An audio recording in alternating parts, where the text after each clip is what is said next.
મિત્રો, પ્રોગ્રેસ કિચનમાં આપનું સ્વાગત છે। શ્રાવણ મહિનામાં વ્રત કે ઉપવાસમાં ખાઈ શકાય તેવો આપણે સાબુદાણાનો ચેવડો બનાવીશું। સાબુદાણાનો ચેવડો બનાવવા માટે મેં અહીં નાયલોન સાબુદાણા લીધા છે। આ નાયલોન સાબુદાણા જે હોય છે તે સ્પેશિયલ તળવાના સાબુદાણા હોય છે। જે આપણે રેગ્યુલર સાબુદાણા હોય તે આ રીતે મિલ્કી વ્હાઈટ હોય છે, એટલે કે દૂધ જેવા સફેદ હોય છે। જ્યારે આ નાયલોન સાબુદાણા હોય તે તેના કરતાં થોડા મોટા અને થોડાક આ રીતે ટ્રાન્સપરન્ટ હોય છે। તો આજે આપણે નાયલોન સાબુદાણાનો ચેવડો બનાવીશું। તો આ સાબુદાણાને આપણે પહેલાં એક બાઉલમાં લઈ લઈશું। હવે આ સાબુદાણામાં આપણે 1 ચમચી જેવું પાણી નાખી તેને આ રીતે આપણે પાણીથી સરસ આમ કોટ કરી લેવાનું। આ સાબુદાણા એકદમ હાર્ડ હોય છે, એટલે તે તળાતી વખતે એને તળતી વખતે ખાસ ધ્યાન રાખવું પડે। જો એ અંદરથી કાચા રહે તો એ એકદમ ચવડ થઈ જાય, અને આ રીતે આપણે થોડાક પાણીથી એને કોટ કરી દઈશું ને તો ઉપરથી થોડાક સોફ્ટ થઈ જશે અને વ્યવસ્થિત તળાઈ જશે। આ સાબુદાણાને આપણે 10 મિનિટ માટે રહેવા દઈશું। સાબુદાણા 10 મિનિટ થાય ત્યાં સુધીમાં આપણે આગળની તૈયારી કરી લઈએ। ચેવડામાં નાખવા માટે મેં અહીં સાબુદાણા લીધા હતા, તેનાથી અડધા સિંગદાણા લીધા છે।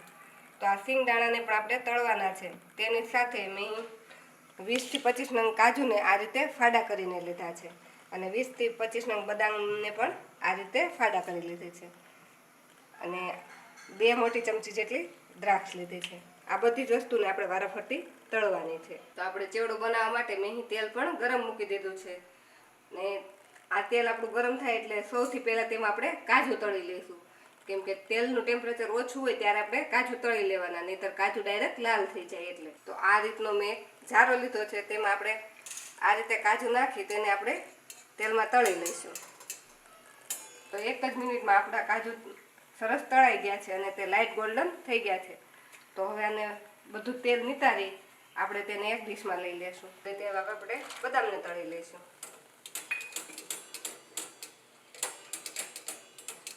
બદામને પણ તળાતા ખૂબ જ ઓછો સમય લાગે છે, તો 1 જ મિનિટમાં આપણે બદામ પણ આ રીતે સરસ તળાઈ જશે।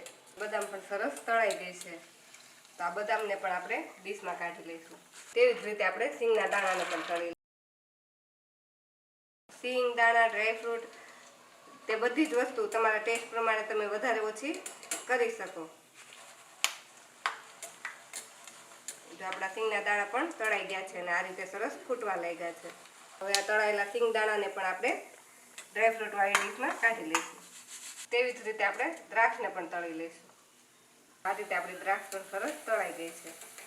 આપણે દ્રાક્ષને પણ આ રીતે તળીને નાખીશું તો જે દ્રાક્ષની અંદર જે મોઇશ્ચર હોય એ નીકળી જશે। જો આપણે એમનેમ દ્રાક્ષ નાખીશું તો આપણો ચેવડો થોડો સમય જતા તે થોડો હવાઈ જશે। તો આ દ્રાક્ષને પણ આપણે ડીશમાં લઈ લઈશું। તો હવે ચેવડામાં નાખવા માટે આપણે બટાકાનું છીણ લીધું છે। આ છીણ આપણે વેફરની સિઝનમાં બધા ઘરે બનાવતા જ હોય છે, તો આ છીણને પણ આપણે તળી લઈશું। આ રીતે થોડું થોડું ઝારામાં ઉમેરી આપણે આ છીણને પણ તળી લઈશું।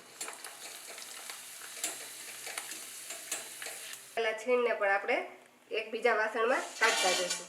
આવી રીતે આપણે બધું જ છીણ તળી લઈશું। તો આ રીતે આપણે બધું છીણ પણ તળી લીધું છે। સાબુદાણા તળવાના છે, તો આ સાબુદાણા પ્રમાણમાં મોટા હોય છે, એટલે આને તળવા માટે તેલનું ટેમ્પરેચર એકદમ હાઈ થવા દેવાનું, તો જ આપણા સાબુદાણા અંદર સુધી સરસ તળાશે। તો આપણે એક સાબુદાણો નાખી પહેલાં આપણે ચેક કરી લઈએ।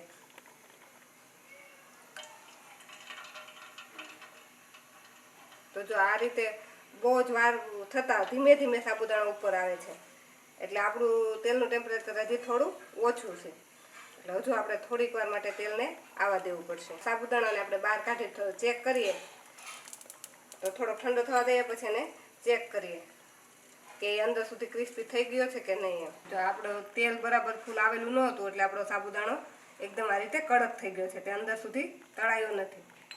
તો થોડીક વાર તેલ ગરમ થાય પછી આપણે સાબુદાણા નાખીશું। તો હવે સરસ આપણું તેલ ગરમ થઈ ગયું છે, હવે તેમાં આપણે થોડા થોડા કરી અને સાબુદાણા નાખીશું। આ રીતે થોડાક સાબુદાણા નાખી અને તેને આ રીતે હલાવશો એટલે ધીમે ધીમે બધા જ સાબુદાણા તળાઈ અને ઉપર આવી જશે।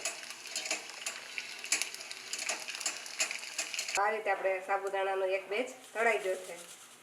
હવે આવી જ રીતે આપણે બધા સાબુદાણાને તળી લઈશું। આપણા બધા જ સાબુદાણા આ રીતે સરસ તળાઈ ગયા છે. તો આપણા ચિપ્સ અને સાબુદાણા સરસ તળાઈને રેડી છે.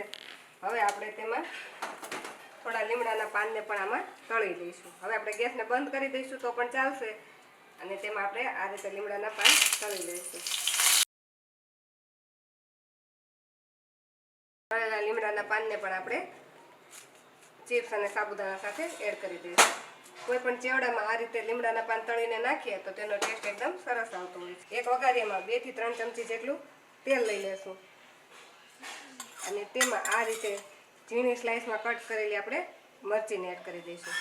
મરચીને આપણે આમાં એકદમ સરસ તળી લેવાની છે, ક્રિસ્પી થાય ત્યાં સુધી. જો આપણે વધારે તેલમાં મરચીને તળીએ તો તે એની તીખાશને લીધે બહુ ઉડે છે, અને એના લીધે આપણે ઉધરસ ને એવું આવે છે. એટલે આ રીતે થોડીક જ તેલમાં આપણે મરચીને તળશું તો તે બહુ ઉડશે નહીં. આપણી મરચી થોડીક તળાઈ ગઈ છે ત્યારે તેમાં આપણે 1 થી 1.5 ચમચી જેટલી વરિયાળી નાખી દઈશું. વરિયાળીનો ટેસ્ટ ચેવડામાં એકદમ સરસ લાગતો હોય છે. એટલે આ બંને વસ્તુને આપણે સરસ તળી લેવાના. બંને વસ્તુ તળાઈ ગઈ છે તો તેને ચેવડામાં આ રીતે આપણે એડ કરી દઈશું. તેની સાથે જ આપણે તળેલા સિંગદાણા, બદામ અને કાજુ અને દ્રાક્ષ બધું જ આપણે એમાં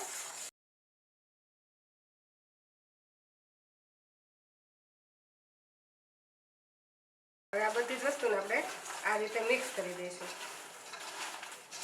બધી જ વસ્તુ થોડી ગરમ હોય ત્યારે આ બધું આપણે મિક્સ કરી દેવાનું.